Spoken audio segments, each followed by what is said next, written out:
In April 2009, Sadhguru conducted, in the lap of the Master, a special 3-day satsang at Isha Yoga Center. Music by Sounds of Isha set their very own tone, while an array of cultural programs added color and flavor. Insightful discourses by Sadhguru prepared the soil. Question and answer sessions allowed the participants to delve deeper into their spiritual quest. Powerful meditation processes made the spiritual seed sprout into an experiential reality. This video shares precious moments spent in the presence of a self-realized yogi and mystic. Enjoy a spiritual exploration that leads us from the profane to the most profound. So, are we being sucked into some Shiva cult? This utterance, Shiva, is the most intense form of life. At the same time, it is one step into death and one step into life.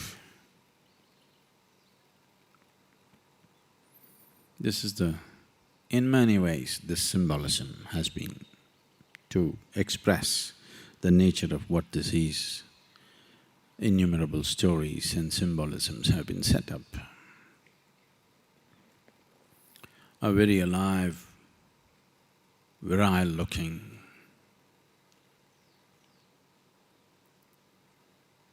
the most athletic of the gods on the planet is Shiva.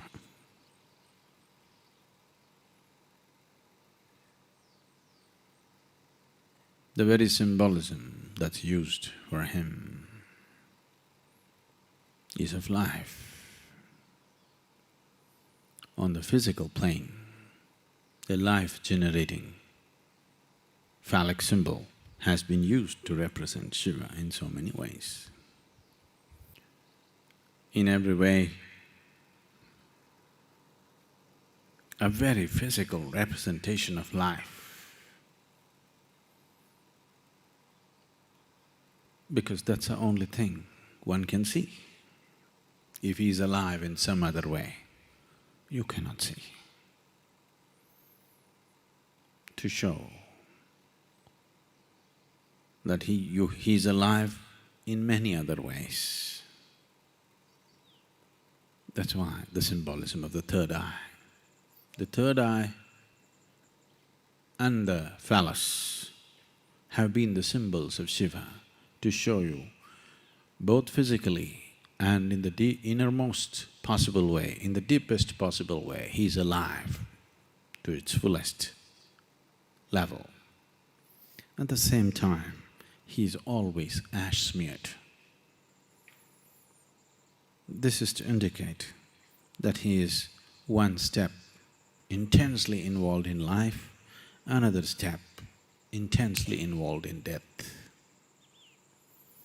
Because this is the way life is happening even now.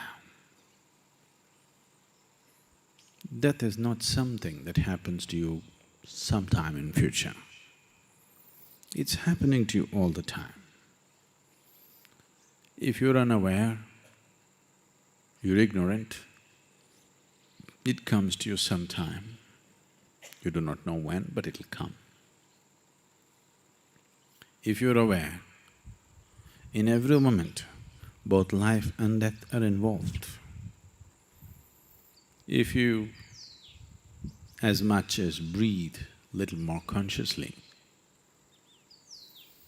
you will notice with every inhalation there is life, with every exhalation there is death. If you're not getting the point, just do the next inhalation and do not… next exhalation and do not take the next inhalation, you will get the point. Every moment, even beyond the breath, every moment it is happening. It's like the ticking of the clock, life and death, life and death. life and death.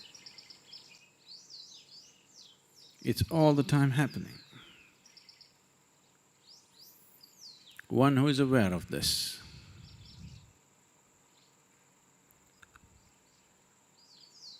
will naturally become aware there is no such thing as life and death. Life is death and death is life. They are not different. It is only a question of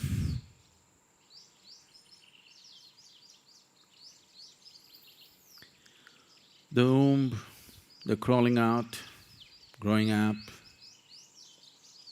taking the loan from the planet and putting it back. But it's just life or it's just death. We need not have invented two words for this. It's just one thing.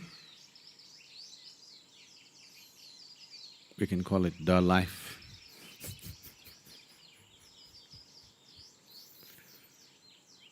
Because they're not two different things. It is out of a very gross sense of unawareness about the life process.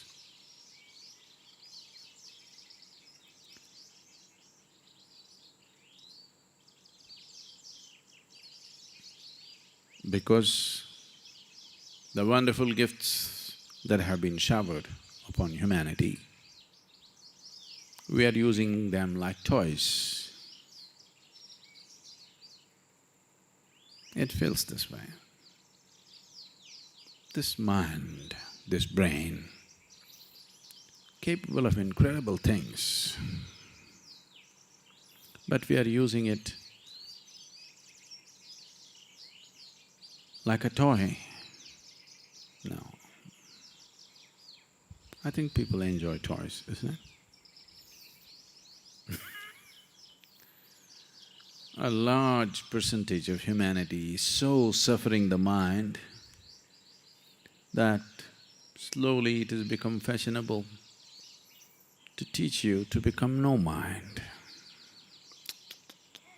Took millions of years to evolve to this state of mental capability. Now we are talking about no mind, because a no mind is better than a crazy mind. But a conscious mind is a fabulous thing. Why would anybody want to give this up? Because they do not know how to handle it. If you knew how to handle it, if you knew how to handle it, you wouldn't want to get rid of this.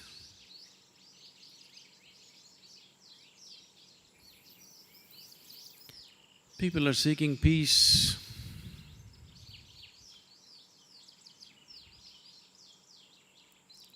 I don't know, if you walk straight on this pathway through the school and beyond, there we have some very peaceful creatures.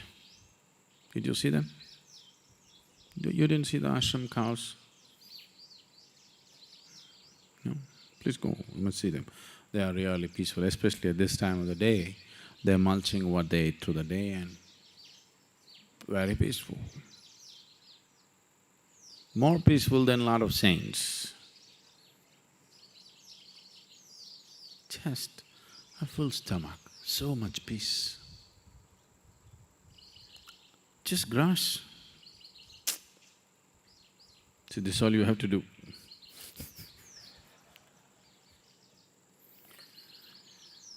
Because not much of a mind. Even to create turmoil, you need a mind with certain capability. So,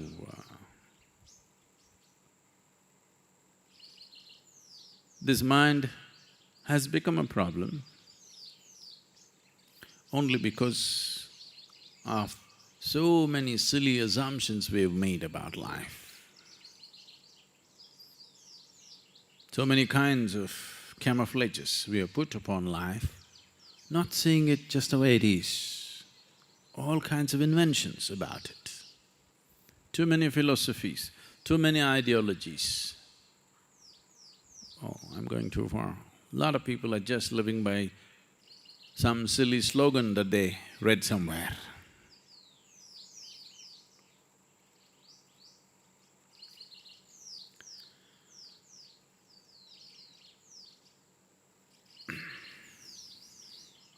This happened in an African village. There was a man-eating lion bothering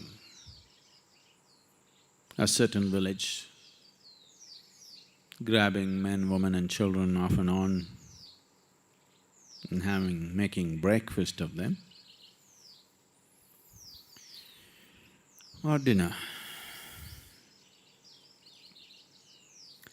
So they did not know how to deal with this lion because it was a very ferocious animal. So they called the big-time celebrated hunter from Zimbabwe. His name was Coromandel Smythe. Coromandel Smythe is a big man, carried a big gun, and is a big game hunter, big on all things. So they invited him for a great big fee. He came. He walked around the village for 3 days. The lion didn't turn up. He had other contracts. So he said, my time, precious time is going away. So let me do one thing. Bring one of your cows here. They brought a cow. With one slash of his hunting knife, big hunting knife, slashed the animal's throat and then skinned the animal, took the hide, fresh hide, and put it over his body as camouflage, hid his gun in this hide and went and started pretending like he's grazing up on the field. So the villagers were really impressed with this and they were waiting that he'll get the lion today. Then they heard blood-curdling screams from Coromandel Smythe. And all of them ran to see what happened.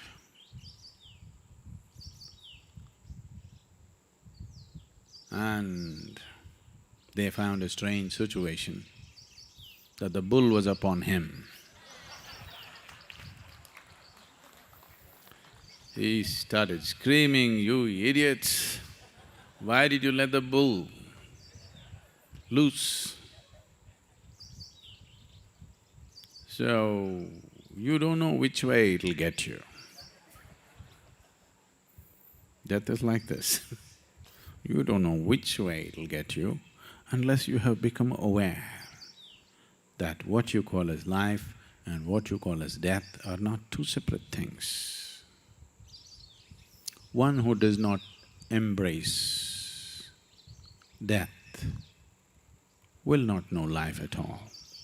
If you sit here, I don't want to die, I don't want to die, I don't want to die, all that will happen is you will not live.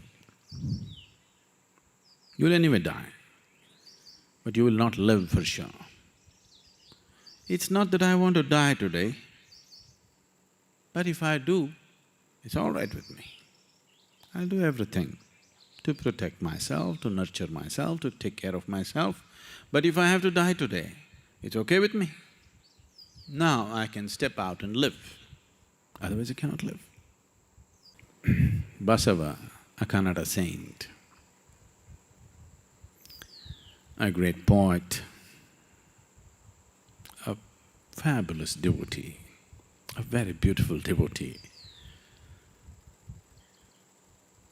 a sage and a mystic, wrote hundreds of poems,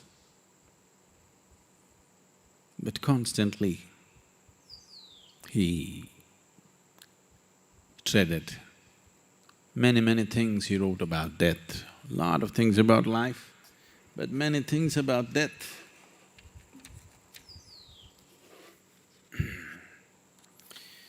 This is a translation. It loses its some of the beauty of poetry, but you get the meaning. Basava said, sacrifice a lamb brought to the festival, eats up the green leaf brought for decorations. Sacrifice a lamb brought for the festival, eats up the green leaf brought for the decoration, not knowing a thing about the kill, not knowing a thing about the kill. It wants only to fill its belly, born that day, to die that day. But tell me, did the killer survive, O Kudala Sangama Deva?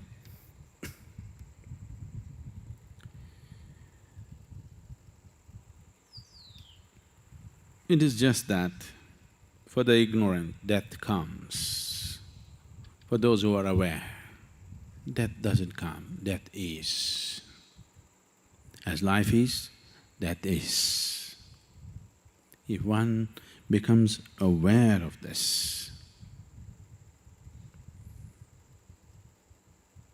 in this awareness, that is life,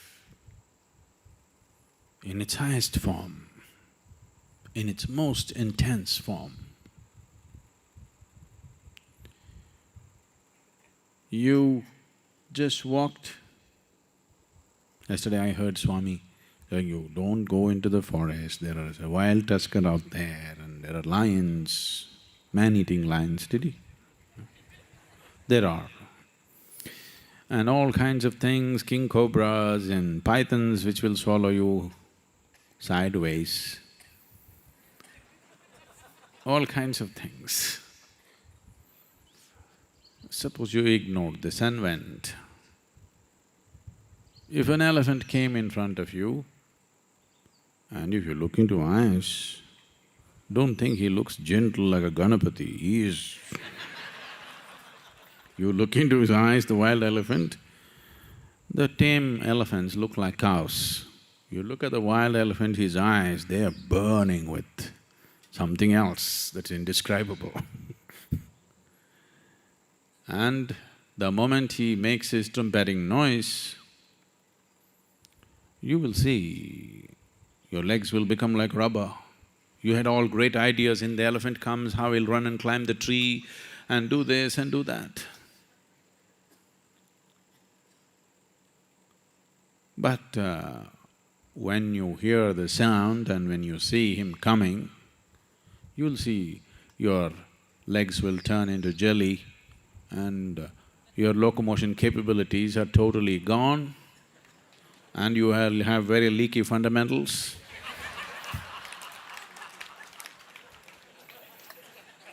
Really.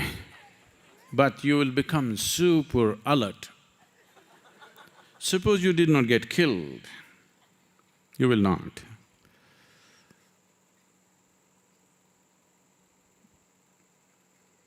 You did not get killed, but then your whole life you'll remember that moment like alive. Just think about it. All the hair on your body is tense up.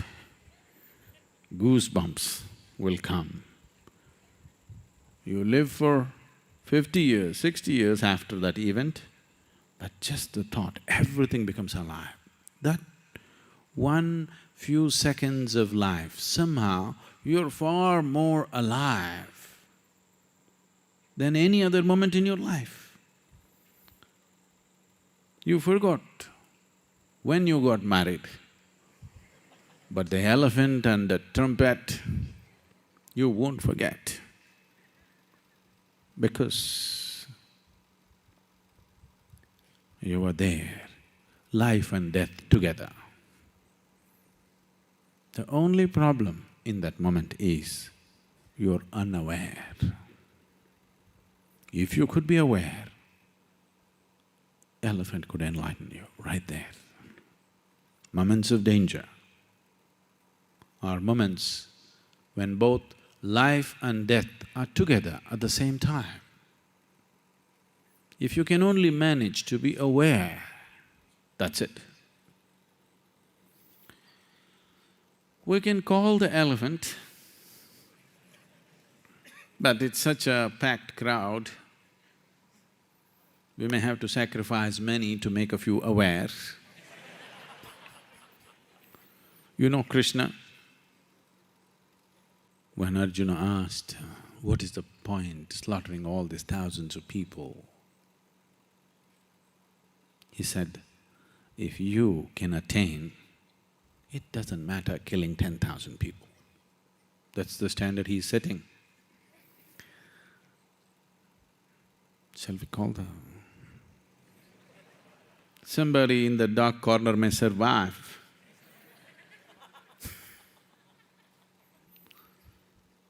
And may become aware. No.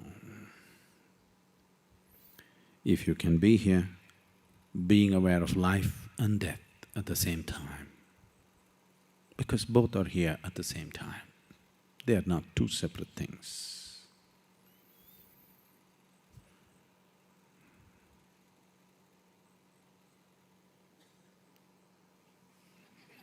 That's all it is. That fragile, but at the same time so sturdy. These are one inside the other. Life is all packed like this. Creation and the creator, life and death, everything packed one inside the other. It takes attention. It takes a lot of attention if one has to see what it is. Otherwise, one just lives on the surface, half alive. If you do not know life and death at the same time, you know only one half of life. Being half alive is torture, always. So when we say Shiva, we are uttering this so that this dimension of life and death being together at the same time happens to you. That the polarities are gone. There is no life and death. There is just this. For this, there is no name yet, because if you give it a name, somebody will invent the opposite. It's just this, but there is that. There is no that, there is just this. There is no this and that, there is just this and this. There is no yes and no, there is just yes and yes. If you want to… see, every aspect of life has this. If you want to fall in love, if you are in love, love does not need polarities. Love does not need an opposite. Because for most people, love starts in their heart and sinks into their genital. An opposite is needed. For sexuality, you need the opposite. For love, you don't need the opposite.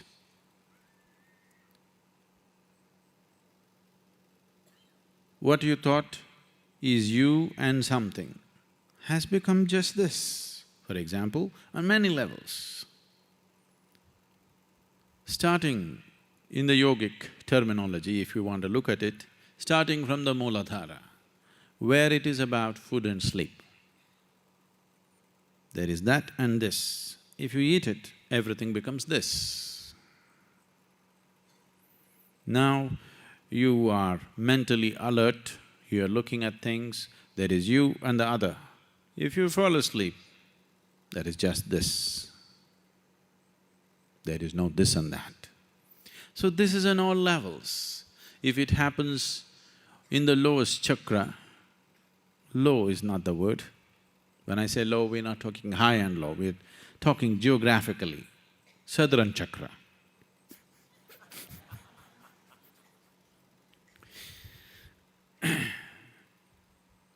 When it happens at the Mooladhara, it happens as food and sleep, but the same unity. If it happens at Swadhisthana, it happens as sexuality, but the same unity. If it happens at Manipuraka, it finds expression as ambition, greed, conquest, but the same thing. If it happens at Anahata, it happens as love, but the same thing. But now, from Mooladhara to Anahata, you have natural access. You're naturally capable of these things. Even a child is capable of this, even a dog is capable of this. He can ingest, digest and assimilate. He has his sexuality. We have already looked at this, dogs are loving for sure. We don't know about God. We are not so sure about the human beings. But dogs, we are dead certain. Yes? Yes or no?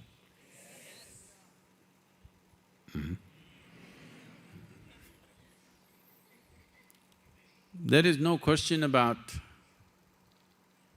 dog's love. God's love, we don't know. Man's love, woman's love, we're not sure. Sometimes it looks real, sometimes we don't know. Dog's love, dead certain we are. So, from Mooladhara to Anahata, it's open to every creature actually. This comes naturally, this is a gift from nature. But if you want to go beyond this, if you want to know the union that the Vishuddhi brings about, the union that the Agna brings about, the highest possible union that can happen at Sahasrara, this will not happen unless you strive for it. If you want to live here as just another creature on this planet, nothing wrong. There's absolutely nothing wrong. When I say a cow, a dog, an elephant, a snake, I am not speaking in any derogatory term. I know, it's a very derogatory thing to say you're a dog. I don't know why.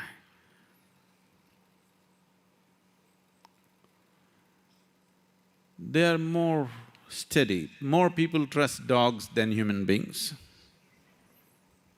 And the numbers are increasing by the day. But still, a dog is a derogatory term for some reason.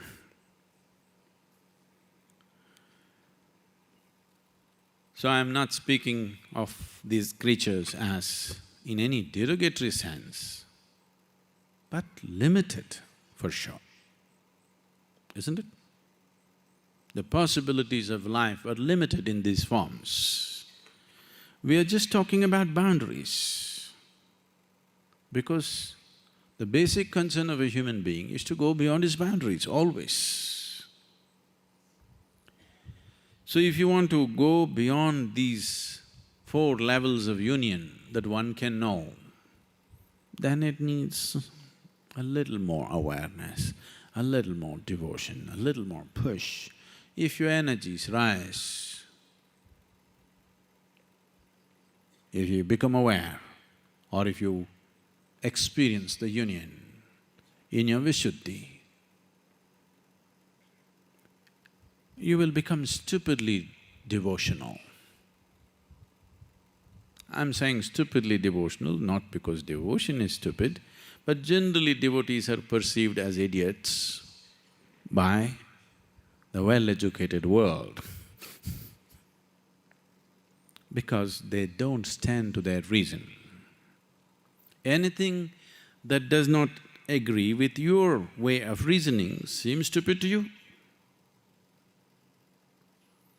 But it doesn't matter how stupid you think they are, they're experiencing a lot more pleasantness than you do. Maybe they're not so stupid at all. It is just that they have moved their life from simple 1 plus 1 equals 2 to a different kind of arithmetic within themselves, where there is no plus or minus, it's just 1, always 1. You must understand, without 1, there is no number system. Just always 1. If you know union on the level of your Vishuddhi, this is what happens, tremendous sense of power, because this union is a different kind. If the union is on the level of Agna, then this brings absolute awareness and knowing. Now, once someone has attained union on the level of Agna, suddenly the intellectual types look stupid in front of him.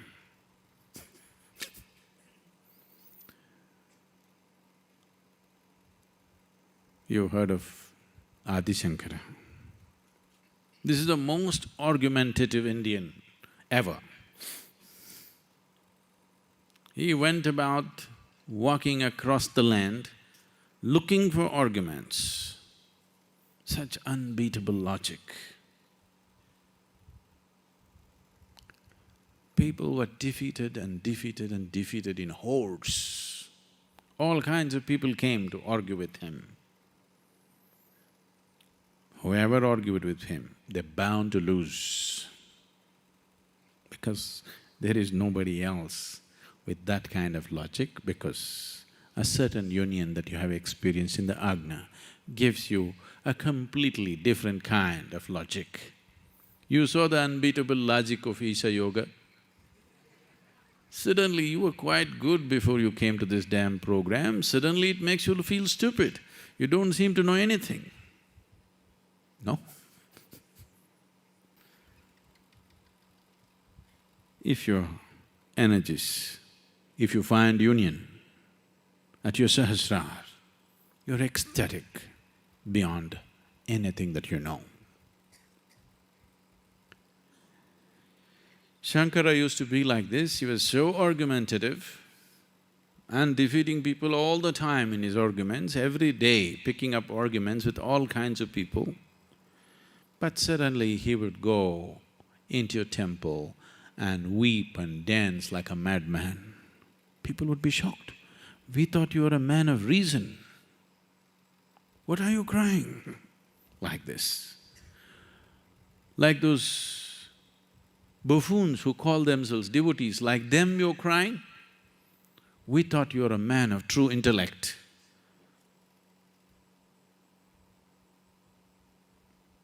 He would say, that's for the world, my logic is for the world, this is for me.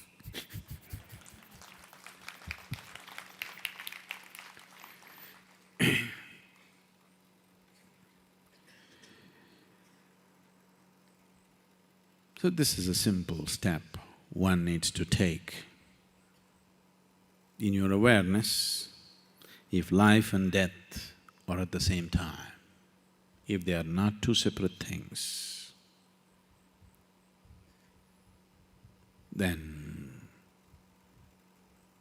you have set the fundamentals for the highest union possible. You got the right foundation. You want to live, you don't want to die, you are on a very wrong foundation. You're on an extremely wrong foundation. The more you build on this wrong foundation, the more you're asking for a disaster. Suppose we made a mistake with the foundation, the best is to build a minimum possible building, isn't it? Suppose we've done a mistake with the foundation work, even in a construction site, the best thing is to build a minimum possible building.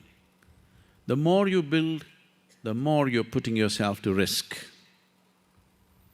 That is why they talked so much about renunciation. Because they said, you got a wrong foundation, don't build too much. The more you build, further away from truth you will go, keep it minimum. Because the foundation is wrong, Till you fix that, don't build too much.